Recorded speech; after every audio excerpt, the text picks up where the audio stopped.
Mining corridor पण आजपासून काय दिसना एक्झॅक्टली खंय पावलो issue. See, mining corridor is a issue which I also is very dear to my heart, and I am aware of the full issue, and I want that mining corridor to happen.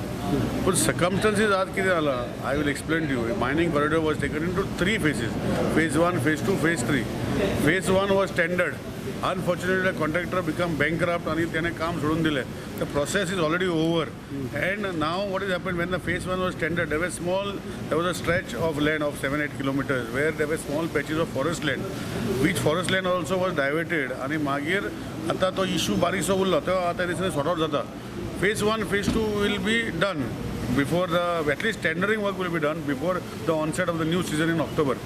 That I can assure you. But phase 3, it is impossible for me to do right now because the acquisition policy is asa. It is not happening. At the Rajya Sabha, it has got stuck in the Rajya Sabha. म्हाका सांगा खंयचो गोंयचो मनीस आपणाचे land acquire कर म्हणून दितलो unless ते encroach जाल्लें आसा. तेन्ना आपणाचे 80% एनक्रोच जाल्ल्या लँडाक ताका एनओसी दितलो. पूण फ्रेश एनओसी दिवन 80% ओनराची एनओसी जाय एक्विशन करपाक. हांवें आख्खो तो बायपासाचो प्लॅन काडलेलो आसा. I have shared with those people who are concern in the bypass, आनी ते दाखयला almost there are 600-700 people who have to give NOC. It is near to impossible. राज्यसभान जर बिल पास जालें जाल्यार 100% लँड एक्विजिशन पॉलिसी सेंट्रलाची आहा ती change जातली, and then we can do process of acquiring the